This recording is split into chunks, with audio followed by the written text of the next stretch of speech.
Okay.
Sri Shakti పథకాన్ని ప్రవేశపెట్టిన తర్వాత ఇప్పటి వరకు విజయవాడ ఎన్నిసార్లు పోయారు?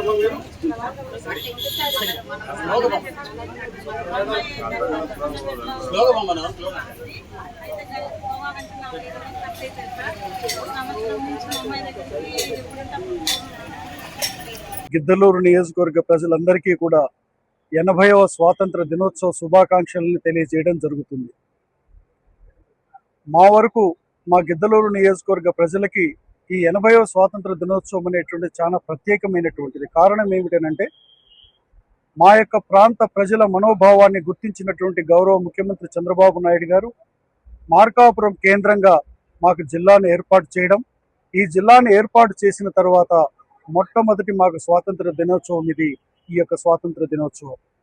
అలాగే మా ప్రాంత రైతాంగం యొక్క కలలను సాకారం చేస్తూ వెలుగొండ ప్రాజెక్టుకి ఈ నెల 22వ తారీఖు నాడు ట్రయల్ రన్ నిర్వహించబోతున్నారు.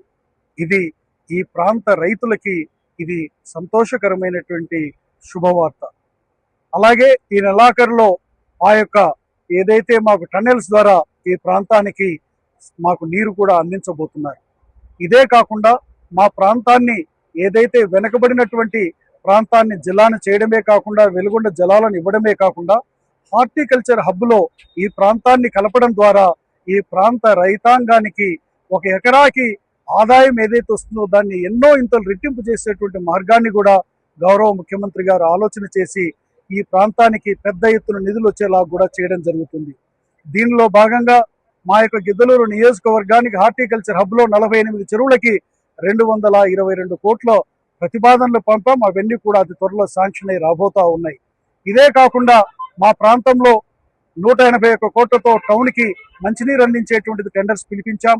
అలాగే రూరల్కి 1290 కోట్లతో పశ్చిమ ప్రకాశానికి మొత్తము నీరు అందించే దాంట్లో భాగంగా మా నియోజకవర్గానికి 176 కోట్లతో అందించేటువంటి కార్యక్రమం.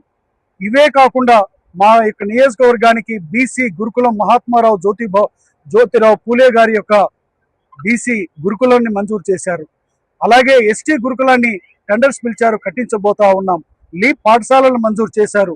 ఒకటేమిటి రెండేమిటి ఈ ప్రాంతంలో అన్ని రకాలుగా ఎన్డీఏ కూటమి ప్రభుత్వంలో అభివృద్ధి దిశగా ఈ నియోజకవర్గం ముందుకు పోతుందని తెలియజేస్తూ 2047 కల్లా కేంద్రంలో ప్రధానమంత్రి నరేంద్ర మోడీ గారి నాయకత్వంలో వికసిత్ భారత్ అనేటువంటి కార్యక్రమం ద్వారా, అలాగే స్వర్ణాంధ్రప్రదేశ్ కార్యక్రమంలో భాగంగా 2047 కల్లా ఈ రాష్ట్రాన్ని దేశంలో నెంబర్ 1 రాష్ట్రాన్ని చేయాలనే లక్ష్యంతో గౌరవ ముఖ్యమంత్రి గారు వీరు ఏదైతే 100 సంవత్సరాలు స్వాతంత్రం సిద్ధించిన నాటికి దేశం ప్రపంచంలో నెంబర్ 1 గా, రాష్ట్రం దేశంలోనే నెంబర్ 1 గా ముందుండాలనే లక్ష్యంతో పనిచేస్తున్నటువంటి వారికి మేమందరము కూడా వెన్నుదన్నుగా బాసటగా ఉంటామని తెలియజేస్తూ మరి ఒక్కసారి గిద్దలూరు నియోజకవర్గ ప్రజలందరికీ కూడా 80వ స్వాతంత్ర దినోత్సవ శుభాకాంక్షలు తెలియజేస్తూ సెలవు తీసుకుంటా ఉన్నాను.